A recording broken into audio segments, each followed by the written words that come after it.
Hey guys, welcome back to the channel. As you can see in front of me, I've got my really cool, very new DJI Mini 4 Pro with the controller, with the screen. I actually bought the combo pack, so I've got the extra batteries, the charger, the case. I think this drone is absolutely fabulous and I love it beyond measure. And I've been getting a lot of questions, so I did a video on the drone. I bought this obviously from South Korea because it is really difficult to get this here in the United States. DJI is really not selling these currently in the United States, and if you try to go online to Amazon, there's a couple of unscrupulous sellers that are selling this, kit with like a backpack and a tripod for $2,000, $2,100, which is outrageous. I didn't pay anywhere near that. But again, I'll go into the details of how I bought this and where I bought this, and I'll even give the link in the video attached to here. Like I said, I got this from South Korea. But the questions that I've been getting about this drone are surrounding DJI Care, and a lot of folks are saying, don't buy a drone from South Korea, don't buy one from China, because if you do, you can't get DJI Care. You can only get it if you buy the drone from the United States. Well, I obviously did not listen to that because the drone is sitting here, and if I wanted the drone, there was nowhere else to get it, at least not here in the US.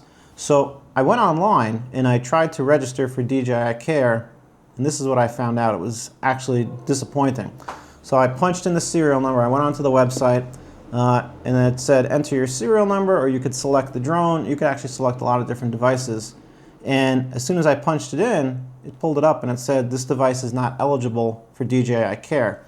And I was immediately disappointed, thinking that everybody was right because I bought this in South Korea. Guys, that's not the case.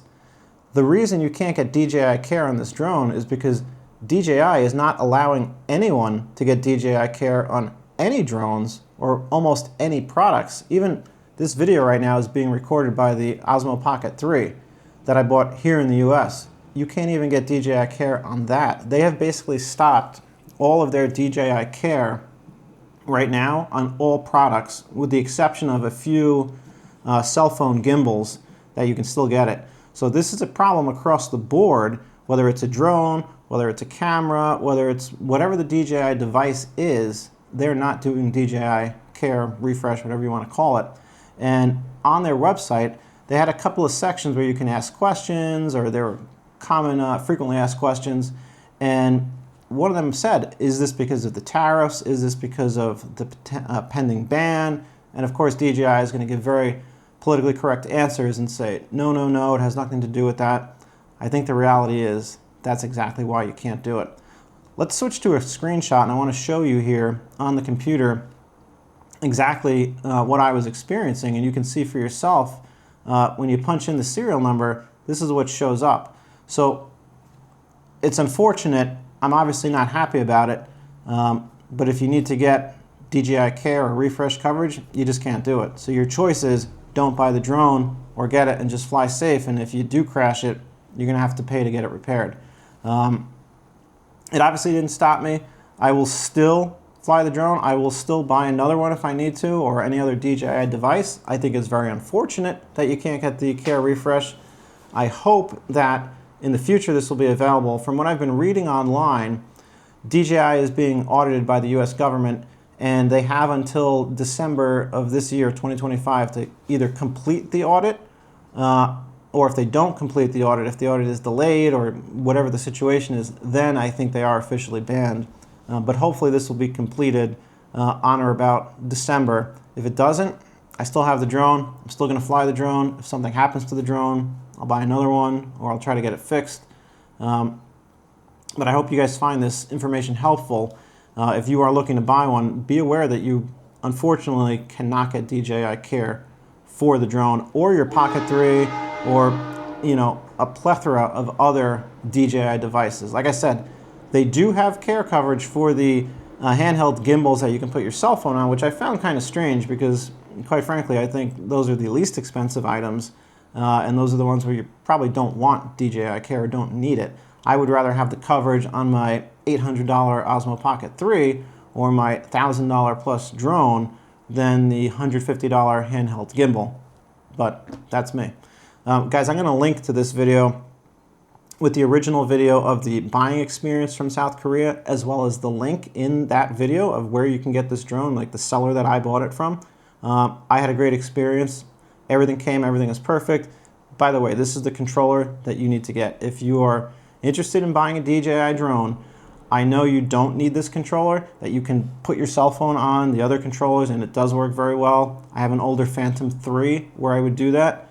Coming from a Phantom 3 where I'd put the cell phone and going to this is absolutely like the Cadillac Rolls-Royce of controllers, and I would totally pay the extra money to get this. It is just so worth it.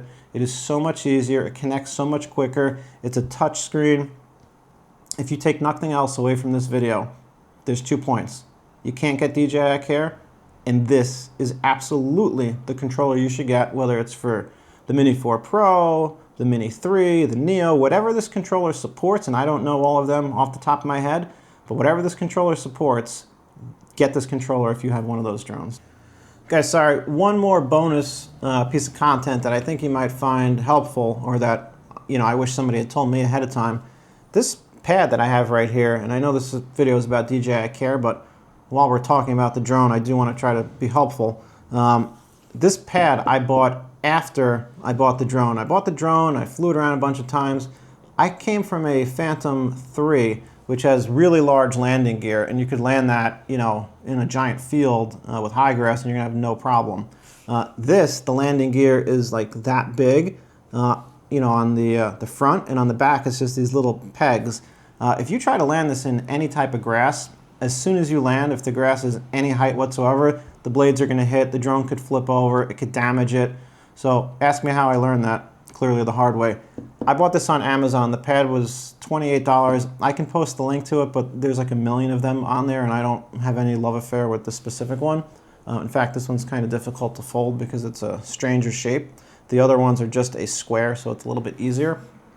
But definitely get yourself one of these pads if you have any of the mini versions of the DJI drones, because when you land, you're absolutely going to have a problem unless it's a very nice, clear, flat surface. And even then, the problem with landing on like concrete, which is a nice flat surface, is that there could be dust, there could be debris on that surface, and as the drone comes down, the blades and the downwash are going to throw stuff into the drone, which can get into these tiny little vents. They can get into the motor, because the motor has no protection. You can actually see the coils inside the motors. So if you get a pad like this, or any of them on Amazon, it allows you a very nice surface to land on, a clean surface that is not filled with dust, sand, dirt, debris.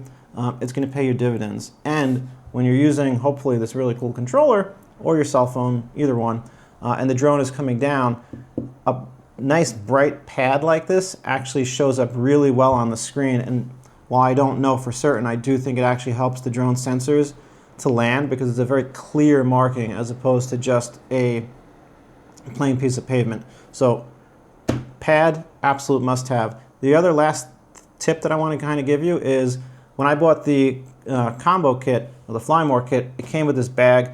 The bag is nice. I actually don't like this bag. I do not think that this is the be-all end-all of carrying cases. The drone actually fits fairly tightly in here, which I don't like. It's a little difficult to take the drone in and out. The controller fits a little tight, and when I put the extra batteries in here, it's just too snug for my liking. So what I've been doing is I've been putting the drone, the controller, in one extra battery, but that kind of defeats the purpose of why I have the bag. I want to carry all this stuff with me. So I have not figured out an optimal solution yet, but when I do, I will post the link. I am going to try a few different ones on Amazon, as well as maybe a hard carrying case to really protect it. But get the pad. Bag is not really worth it. Guys, thanks for watching. I'm going to post the links. Check it out, and I'll see you on the next one.